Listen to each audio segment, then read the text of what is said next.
Okay, I'm going to have to move to another location then to set it up there if the light is going to be a challenge. And we have 50 seconds. If you could pick somewhere relatively quickly, I do hate to put you on the spot.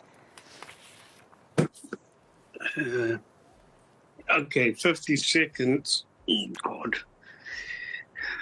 I'm going to have to set this up now. Just give me a minute.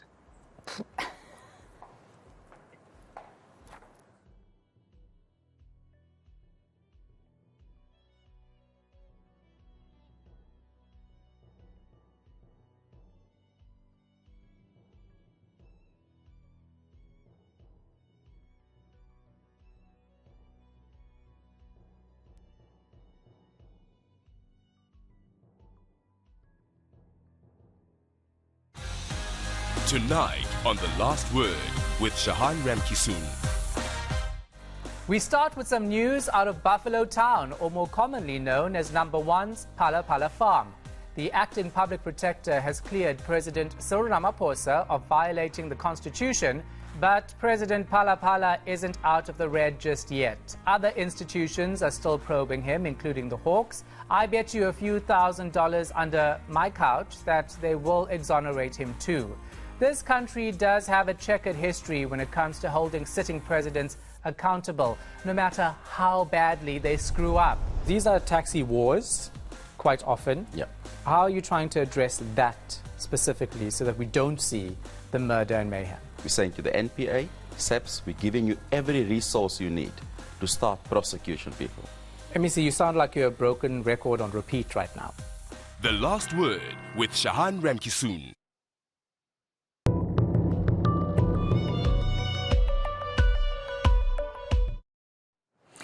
Welcome back. In just 6 weeks, Gauteng police and other law enforcement agencies in the province recovered more than 900 unlicensed firearms and almost 10,000 rounds of ammunition, with more than 300 suspects arrested. But despite these good numbers, GunFree South Africa wants to know what's being done to keep guns out of the hands of criminals in the first place. Let's bring in Jeremy Veary from GunFree South Africa for more. Thank you very much, Jeremy, for speaking to us on South Africa Tonight this evening. So most gun crime is committed with illegal guns, and there's a need for illegal guns and ammunition to be recovered and destroyed. So GunFree SA has repeatedly called for specialized firearms units to be established to undertake the task of recovery and destruction. And you're saying that ordinary SAPS members simply don't have the skills or capacity to undertake this task. Do you think the 900 guns seized by Gauteng police in the past 6 weeks is significant process, or is it a drop in the ocean given the numbers that you have access to?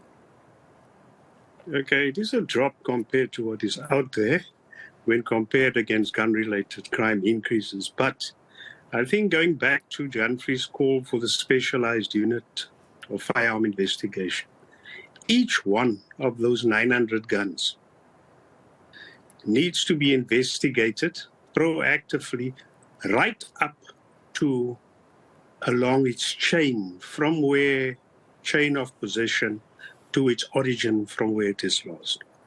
And each investigation along the chain would require a criminal case docket.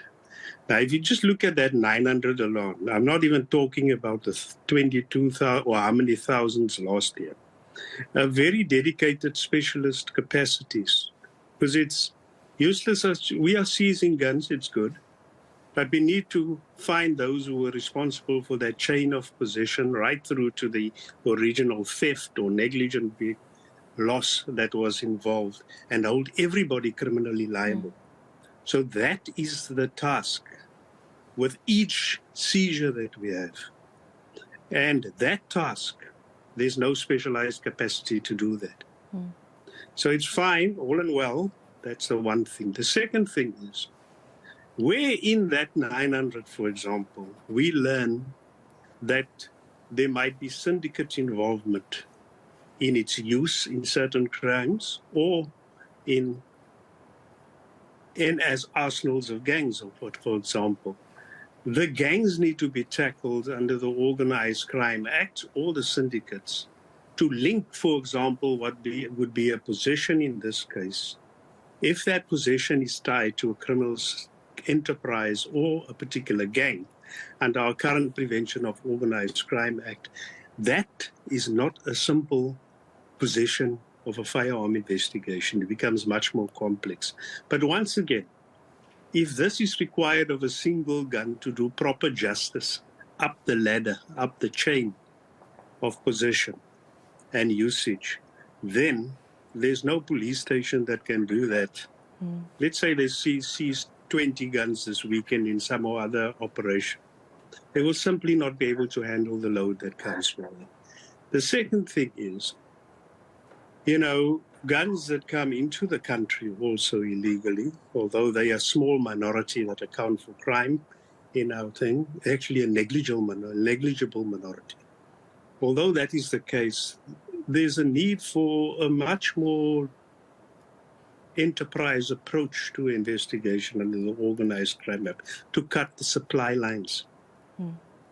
Be that through corruption internal in the police, or be that external sources with gun trafficking.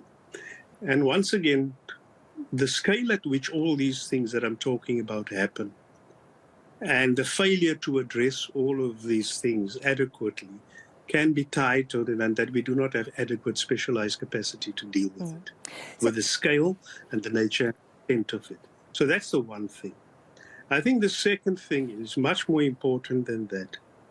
What concerns me, and this is a question of political will, and not only political will on the part of the governing party, but also the opposition. We have a firearm bill that is ready to be passed that tightens up a lot of these things that one is talking, affecting guns as in the whole. And after 2 years of consultation, 2-3 years of consultation, that bill is ready for Parliament. Now, the fact that it will not be on the parliamentary agenda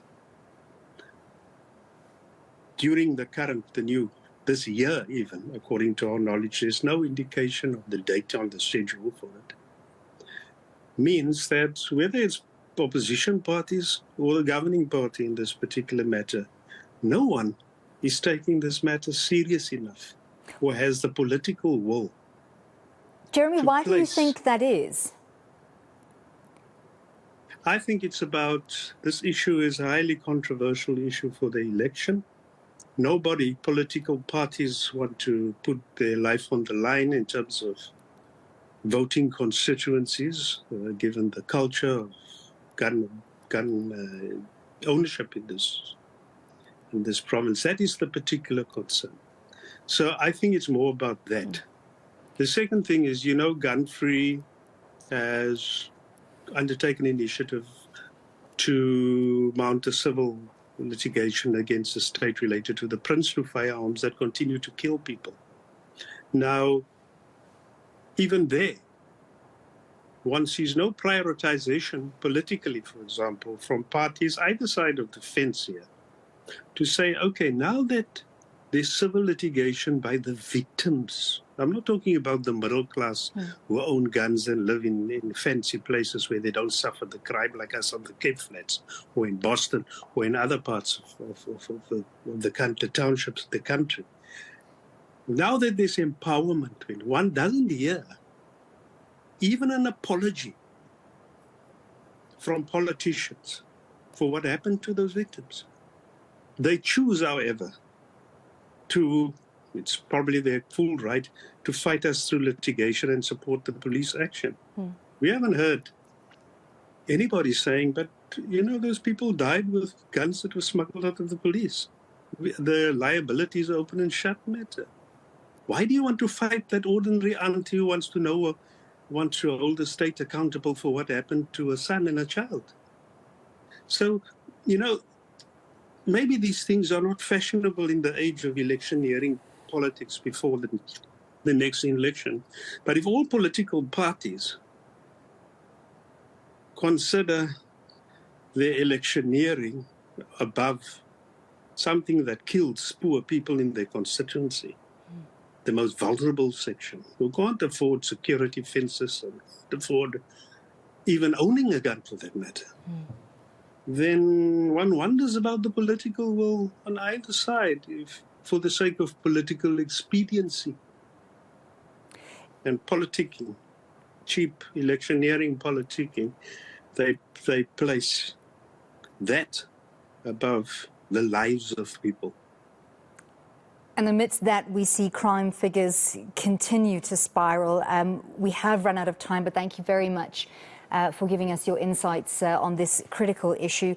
We hope to see that bill tabled in Parliament, hopefully very soon, to help address the issue. That was Jeremy Veary from GunFree South Africa.